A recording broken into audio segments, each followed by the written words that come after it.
Avertissement aux spectateurs. Vous allez suivre une masterclass. Gratos.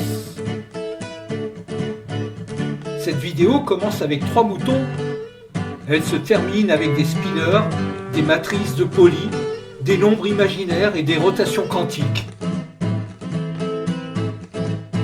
Nous déclinons toute responsabilité en cas de compréhension soudaine du spin de l'électron.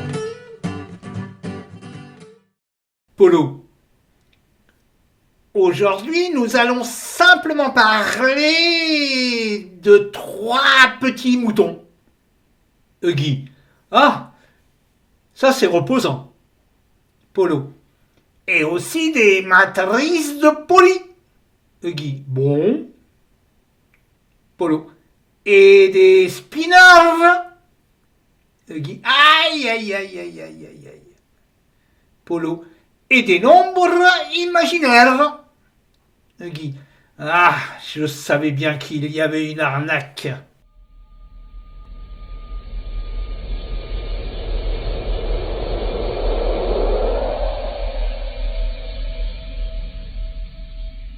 Nous sommes En 1922, le professeur Stern est tout heureux. Un jeune élève de 22 ans s'est porté volontaire pour être son assistant. Le jeune homme est enthousiaste. Stern, avec son collègue Gerlach, viennent juste de mettre au point un appareil capable d'observer l'étrange inhomogénéité des 2 faisceaux distincts qui sont générés par les atomes d'argent lorsqu'on les fait traverser un champ magnétique. La présence de ces 2 faisceaux est choquante pour l'époque, car la physique classique prévoit une distribution continue d'orientation magnétique et donc un étalement progressif. Or, on constate ici 2 valeurs discrètes et 2 seules. La nature semble dire « Non, les amis, il n'existe pas une infinité d'orientations observables, il n'en existe que 2, et seulement que 2. »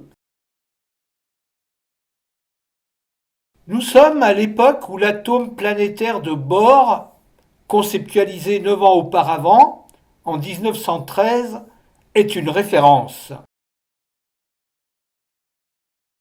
Bohr s'était appuyé sur la découverte de Rutherford 2 ans auparavant, qui démontra que l'atome est essentiellement formé de vide.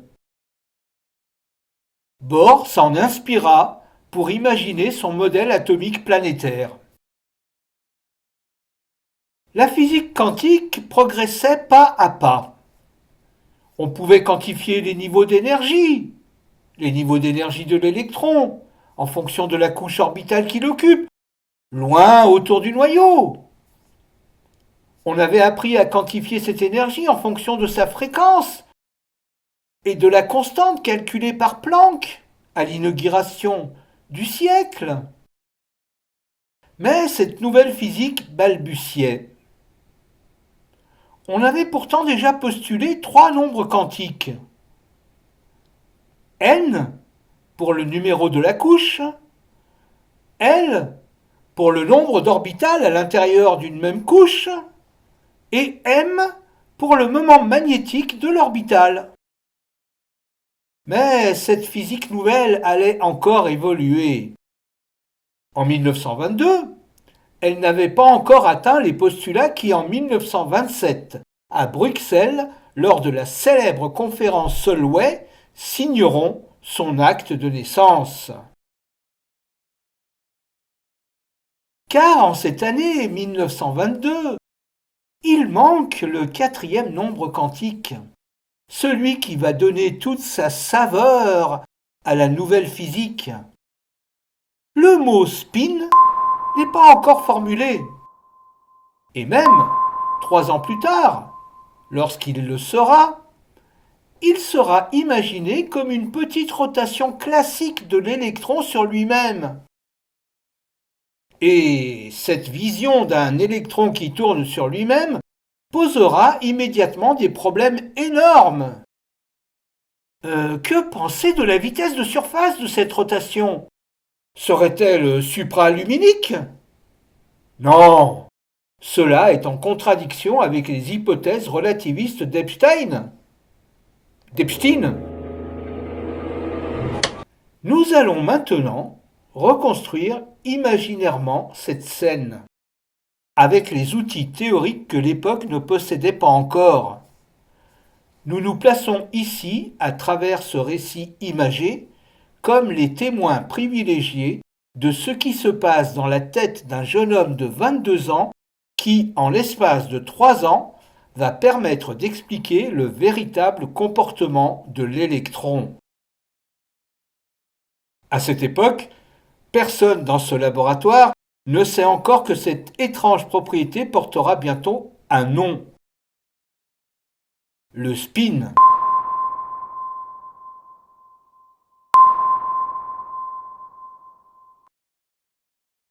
Polly entre dans le laboratoire comme s'il entrait dans un temple, avec le respect d'un adepte face au prêtre qui officie devant sa machine. Le professeur, sans quitter des yeux les écrans, s'adresse au jeune homme. « Eh bien, Polly, toujours à l'heure, malgré que l'on sente que vous avez encore fait nuit blanche. Moi, je connais ça, moi aussi. Les mystères de la nature donnent des insomnies. Oui, j'ai beau compter les moutons, ceux-ci sautent allègrement la barrière en rigolant, tout en déblatérant des formules dont je ne sais s'ils les comprennent eux-mêmes. Qui sait, reprend le professeur, peut-être qu'un jour vous finirez par les apprivoiser. Le jeune homme prend place à côté de son professeur, devant cette machine qui est capable de déterminer les deux états de l'électron selon un axe bien défini. Le jeune homme émeut d'une avidité non retenue de manipuler et de comprendre cet appareil révolutionnaire, capable de voir l'étrange particule subatomique qu'est l'électron, et surtout son comportement. Stern n'est guère plus âgé. Il n'a encore que 34 ans, mais il jouit d'une excellente réputation à Francfort, dans l'université où il a réalisé son expérience révolutionnaire. Nous sommes En Allemagne, pendant la République de Weimar, la science européenne est à son apogée. Les laboratoires sombres ont cette élégance austère du cuivre et de l'acier, et parfois ils dégagent une fumée qui s'échappe d'en dessous des portes. La journée est pluvieuse. Une pluie fine vient ruisseler sur les vitres du laboratoire. Mais, dans le cœur des deux hommes, rayonnent une chaleur et un soleil indéfectibles, un soleil électronique. Le professeur. Paramétrer l'appareil sur l'axe des X. Nous allons observer le dédoublement du faisceau de notre électron selon l'axe X, ou plus exactement, sa projection magnétique selon l'axe des X, ce que, personnellement, j'appelle son moment magnétique. Polly. Son orientation magnétique? Si vous voulez. L'assistant ajuste l'appareil puis dit « Appareil paramétré sur l'axe X ». Le professeur. « Actionnez l'appareil ». L'assistant. « Appareil actionné ». Le professeur. « Résultat ?» L'assistant. « Projection observée égale à plus h bar sur 2 ». Le professeur. « Alors, quelles sont les valeurs des composantes du spinner ? » Le professeur teste son élève, mais ce dernier a bien compris son apprentissage au travers de l'immense respect qu'il a toujours eu pour son maître. 1913, Élie Cartan. Dans le silence des mathématiques pures, Cartan construit déjà les premiers objets que l'on appellera plus tard les spinners. Mais personne ne sait encore à quoi ils serviront. 1922, c'est l'année de l'expérience de Stern-Gerlach. 2 faisceaux apparaissent. La physique classique prévoit un étalonnement continu. La nature répond autrement. Quelque chose d'étrange existe. 1925, l'hypothèse physique du spin est introduite par George Uhlenbeck et Samuel Goudsmit. Un nom apparaît, le spin. On imagine encore l'électron comme une petite sphère tournant sur elle-même. 1927, Wolfgang Pauli propose ces matrices. Elles décrivent des états à 2 composantes. Le spin n'est pas une rotation classique. Quelque chose de plus profond est en train d'émerger.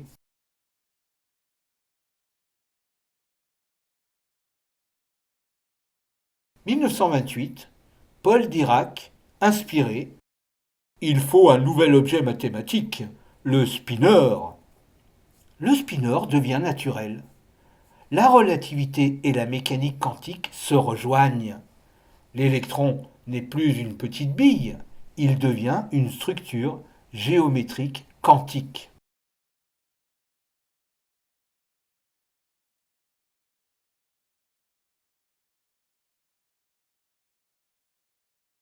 Dans notre laboratoire, le futur n'est pas encore écrit. La mélodie lancinante de la pluie sur les carreaux accompagne nos 2 aventuriers. Pauli, l'assistant, répond alors calmement. Selon l'axe d'observation, le spinner prend les valeurs 1 sur racine carrée de 2 de la matrice 1,1. Le professeur, impassible. Qu'en déduisez-vous pour les valeurs du spinner selon l'axe Z? Elles valent 1 sur racine carrée de 2 dans la valeur positive sur l'axe Z, plus 1 sur racine carrée de 2 dans la valeur négative sur l'axe Z. Le professeur, toujours aussi impassible. Et qu'en déduisez-vous? Pauli...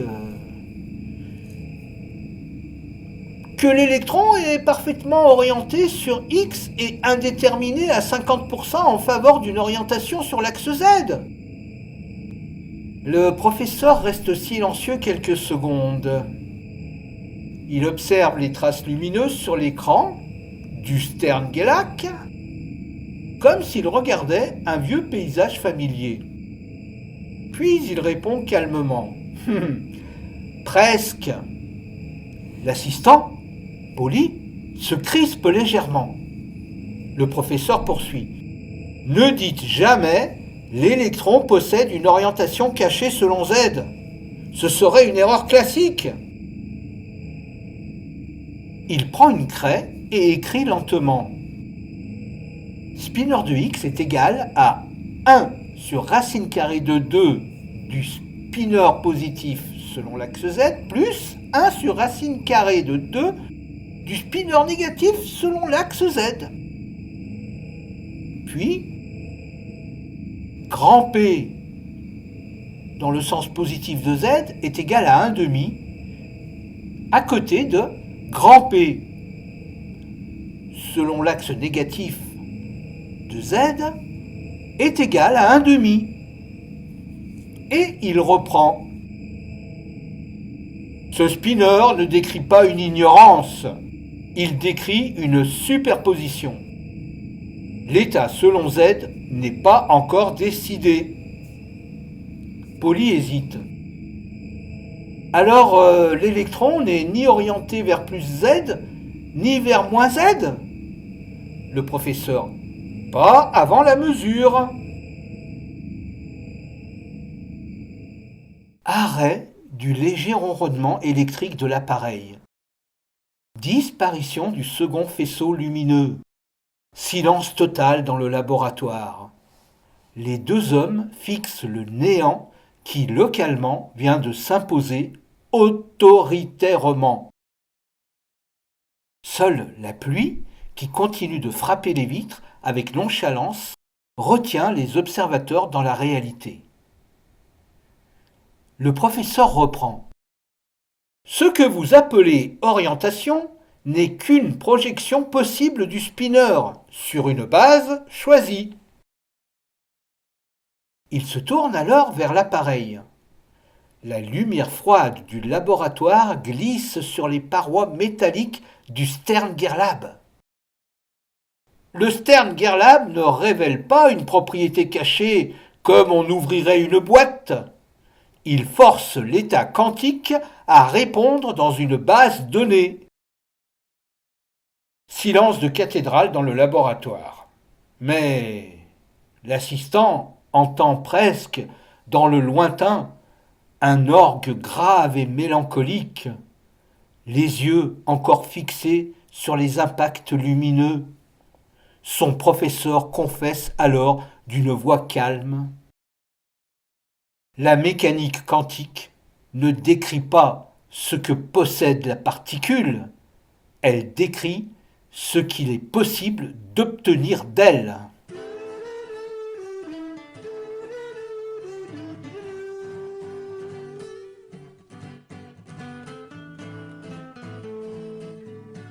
You want us some time, but some vision. Dans la dernière vidéo, nous avons vu le Lagrangien instantané. Grand L égale grand T moins grand V, avec grand T l'énergie cinétique, la vitesse de la bille à l'instant T, par exemple sur un plan incliné, et grand V l'énergie potentielle de la même bille au même instant, par exemple sa hauteur ou sa position dans un champ.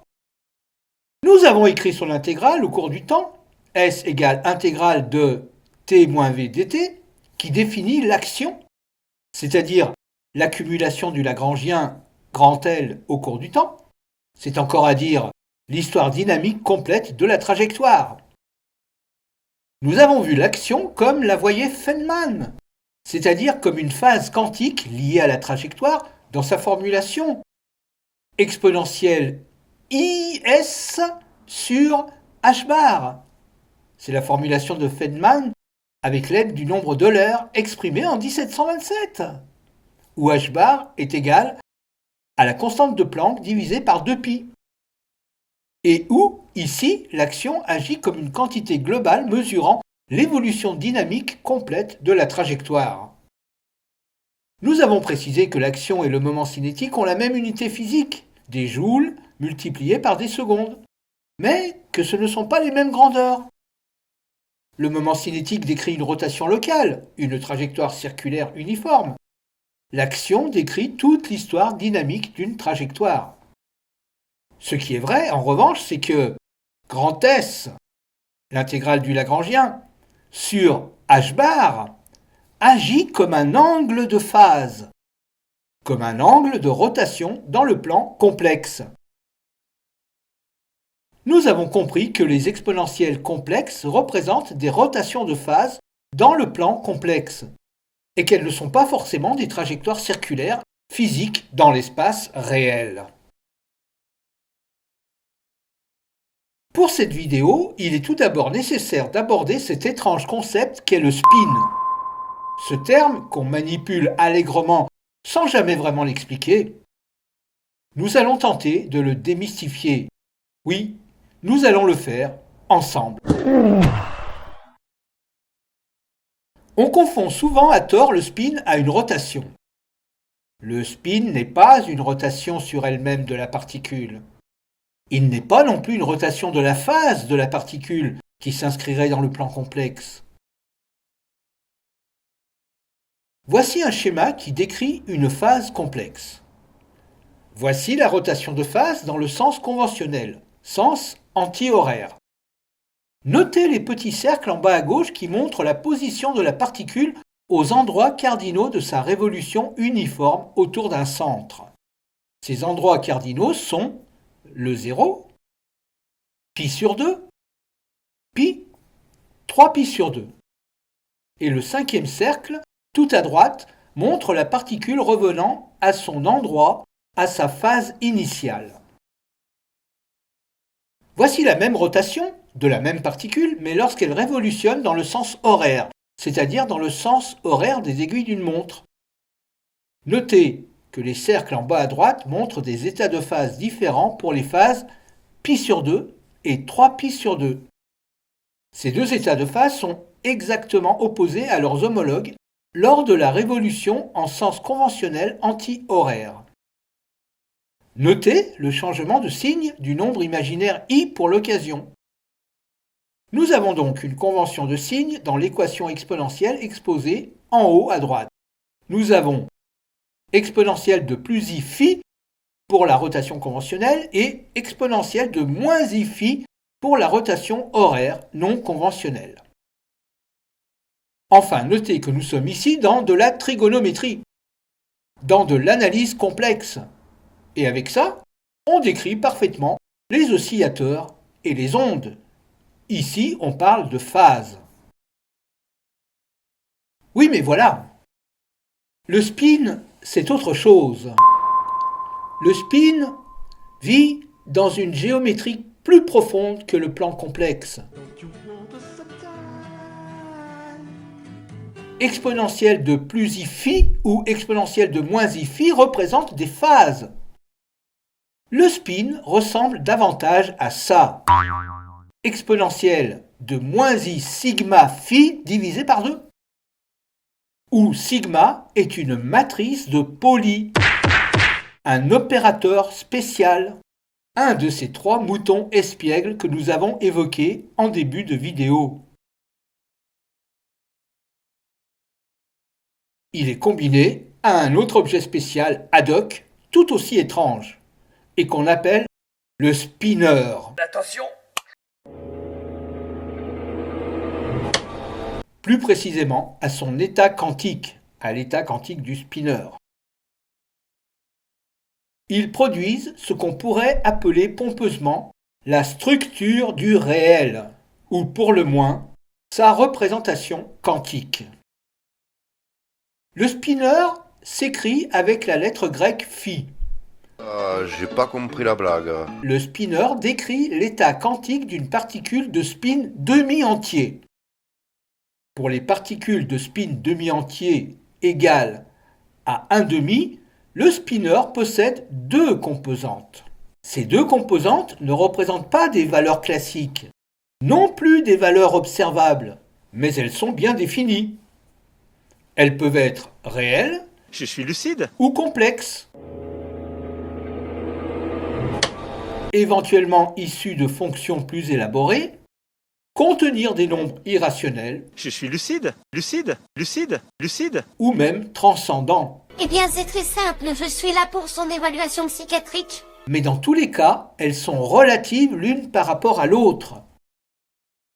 La somme des carrés de leurs modules respectifs donne le carré de la norme du spinner lui-même. Le spinner, représentant mathématique de l'état quantique de la particule, est donc normé. Et sa norme est la racine carrée de la somme des carrés des modules des deux amplitudes complexes. Une amplitude complexe par composante. En ce point, ayons toujours en tête que, premièrement, l'amplitude complexe est le nombre complexe complet, le module plus son argument. Attention! Deuxièmement, chacune de ces deux composantes possède son propre module, c'est-à-dire sa propre grandeur, sa propre intensité d'oscillation, ou sa propre hauteur d'onde, ou sa propre longueur de vecteur, et qui donne une probabilité d'observer l'état associé, une probabilité de mesure. La deuxième possession de la composante est Attention!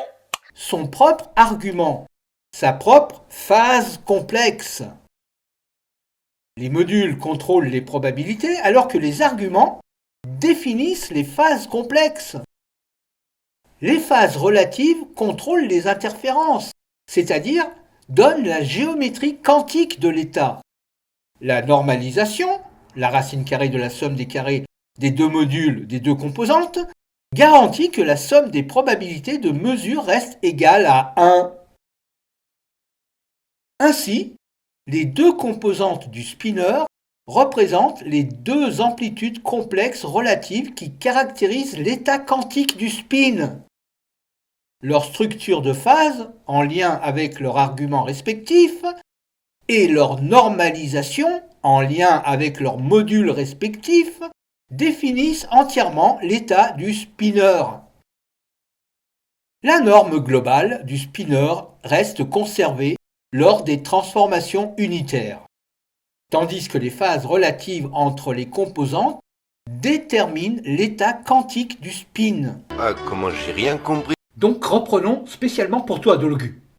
Le spinner a deux composantes, petit a et petit b. Chacune de ces composantes est un nombre complexe, dont les modules représentent les probabilités et l'angle phi de chaque module, c'est-à-dire la phase, représente ce qui est observable, c'est-à-dire une partie de l'information physique. Et les matrices de Pauli, dont on va parler plus tard, vont agir sur ces deux composantes du spinner. Bien. Maintenant que nous avons défini le spinner, Carrément. remettez-vous la vidéo en boucle s'il vous a échappé quelque chose. Maintenant donc que nous avons défini le spinner, revenons à nos moutons.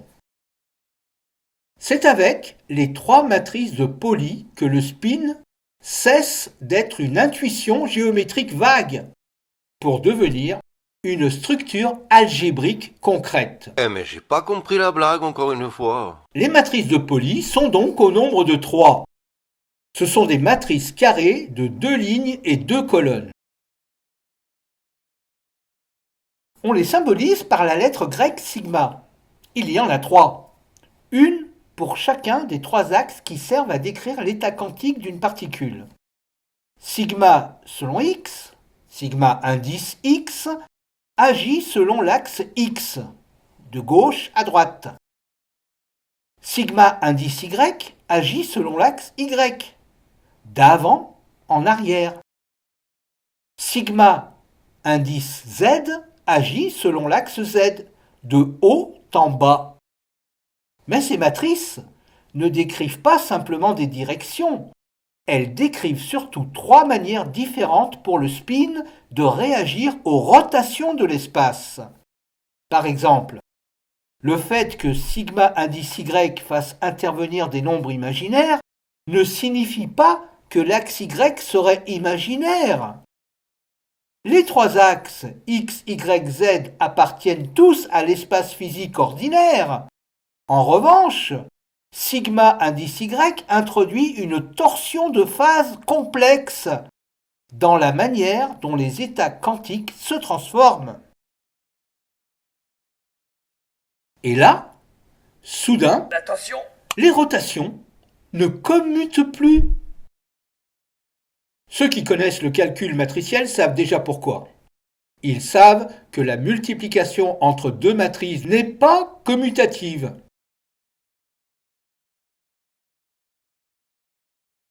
Il vient de cette perte de commutativité que les états deviennent des objets à 2 composantes et qu'un tour complet laisse une trace de spin. Vous allez comprendre en regardant la suite. Mais écoutons tout d'abord cette étrange conversation entre Léaphrodite et son perroquet mystico-halluciné. Léa. Le parallélisme avec les probabilités est conceptualisable, et plus particulièrement avec la recherche de l'espérance mathématique, qui serait l'état observé dans le réel. Polo. Pour une analogie structurelle, certes, mais pas pour une identité stricte. Léa, rêveuse. Dans les probabilités classiques, plusieurs résultats possibles coexistent. Chacun possède un poids probabiliste. L'espérance mathématique produit une valeur moyenne attendue. C'est une structure moyenne émergente. Polo. Et alors? Léa. Dans ce que nous faisons avec les spineurs et les matrices de Pauli, on retrouve quelque chose de voisin philosophiquement. Plusieurs états possibles, plusieurs amplitudes, plusieurs transformations, puis une réduction finale lors de la mesure. Polo. La plus probable? Léa. Ben, c'est l'idée, hein? Polo, en logos déglingué. Nash! Nash! Les structures émergentes, les règles dominantes. Léa qui prend le relais. La stabilité, les équilibres. Parce qu'au fond, dans tous les domaines, on retrouve toujours des possibles multiples, des interactions, puis des états stabilisés. Polo, malicieux. M'est idée qu'un zonard pourrait nous aider? Léa, surprise. Guy, avec ses plans foireux? J'en rigole d'avance. Polo. Non, un zonard, quelque part dans les étoiles. Je vous fais l'impasse sur le principe des calculs matriciels. Nous aurons l'occasion de le développer dans une autre vidéo. Pour passer directement au sujet profond de cette vidéo. La personnalité singulière des trois matrices de Pauli.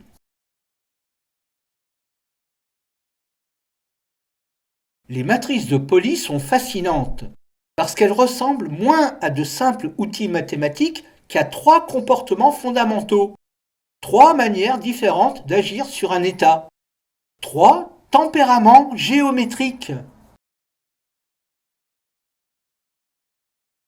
Les matrices de Pauli ont presque un caractère. On peut les voir comme trois façons fondamentales d'agir sur un état quantique à deux composantes. Et ce qui est magnifique, c'est qu'elles sont extrêmement simples visuellement, mais chacune porte une idée géométrique différente.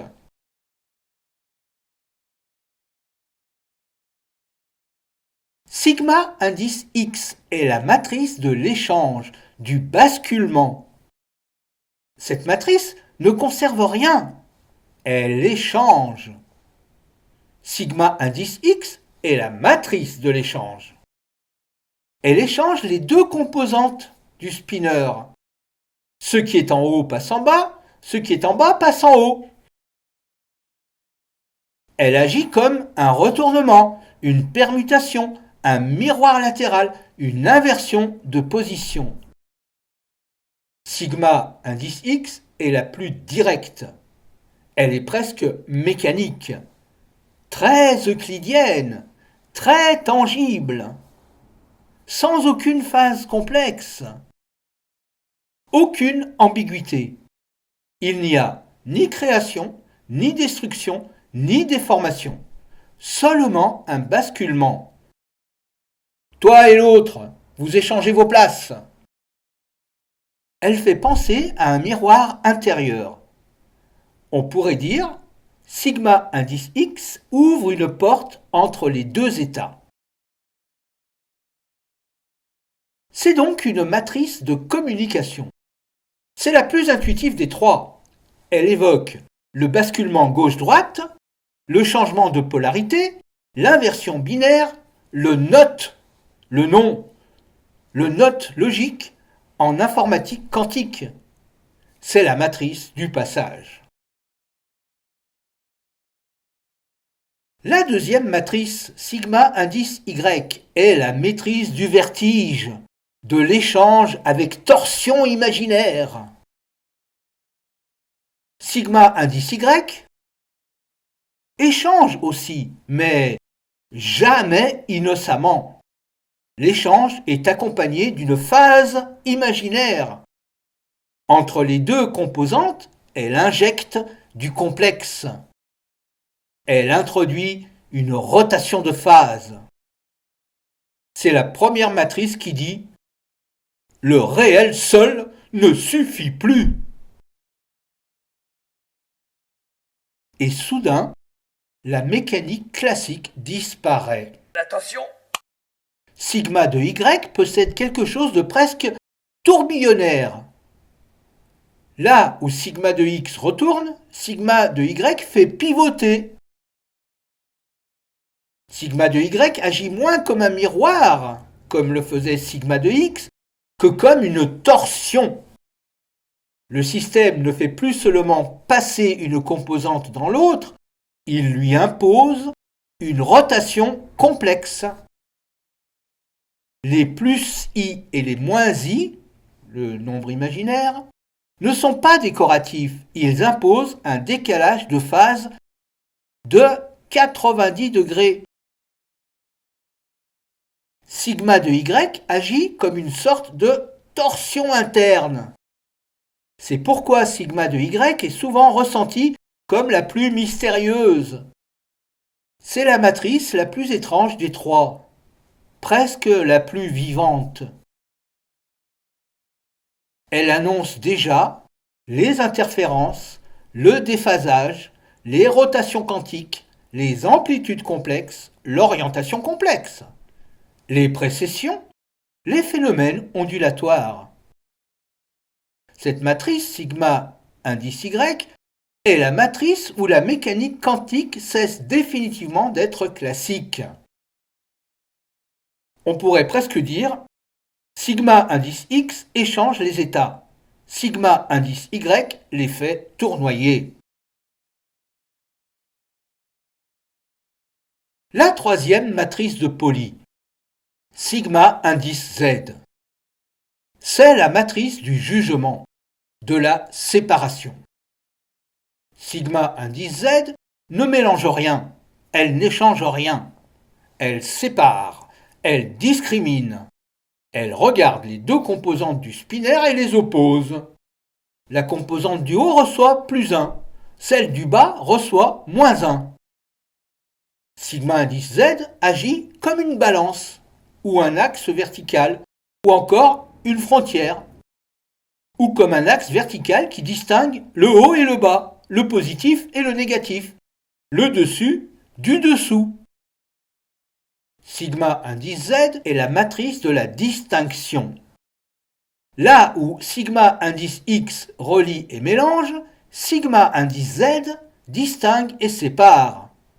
Là où sigma indice Y fait tournoyer, sigma indice Z tranche. Cette matrice, sigma indice Z, établit une différence fondamentale entre les deux états. C'est pourquoi elle apparaît naturellement comme la matrice de référence. Elle est stable, hiérarchique et structurante. Elle évoque le haut et le bas, le positif et le négatif, la polarisation, l'opposition fondamentale. Ensemble, leur dynamique commune donne une géométrie primitive du réel. Sigma indice X, sigma indice Y et sigma indice Z ne sont pas trois matrices prises au hasard. Elles forment un trio extraordinaire. Elles forment ensemble un système cohérent. Presque une géométrie élémentaire du spin. Écoutez bien. Attention. La première matrice, sigma indice X, fait basculer. La deuxième matrice, sigma indice Y, fait tourner. La troisième matrice, sigma indice Z, fait la distinction. Attention.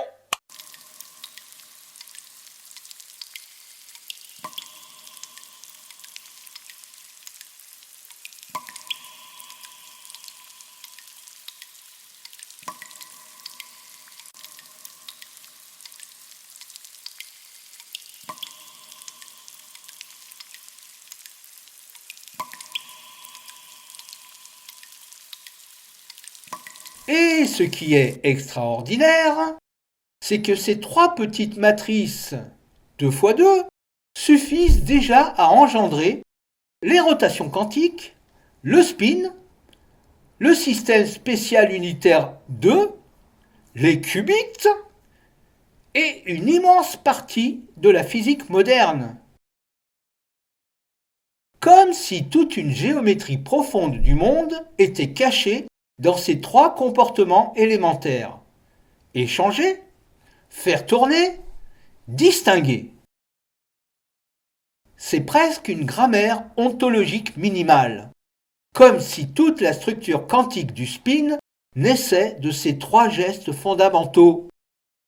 Et ce qui frappe encore davantage, c'est leur économie.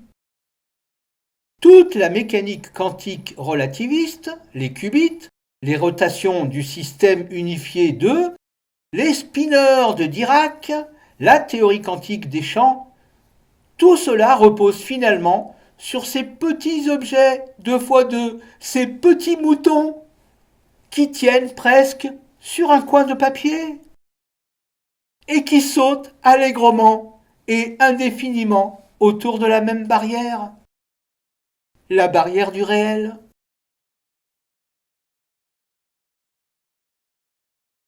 Ainsi donc, chers voyageurs du Logos, nous voilà arrivés au terme de cette première traversée. Trois petites matrices griffonnées sur quelques lignes et pourtant capables de faire vaciller notre manière même de penser le réel. Trois petits moutons sautant éternellement la même barrière, non pour nous endormir, mais pour nous réveiller. Et peut-être qu'au fond, derrière les spineurs, les phases complexes et les opérateurs, la physique moderne nous murmure quelque chose de beaucoup plus ancien, que le monde n'est pas seulement fait d'objets, mais de transformations, de relations et d'étapes possibles, cherchant sans cesse à devenir réels. N'est-ce pas, Siddhartha? Mais ne vous penchez pas trop au bord de ces idées. Vous risqueriez d'y tomber. Et là, même Huggy les plans foireux ne pourrait probablement plus rien pour vous. Blue, blue, electric blue, that's the color of my room. Where are we live? Blue, blue. Babbling dog all day, nothing to do, nothing to say. Blue, blue. I will sit right down, waiting for the gift of some vision. And I will sing, waiting for the gift of some vision. Driving into my solitude, over my head. Don't you want some time? But some vision.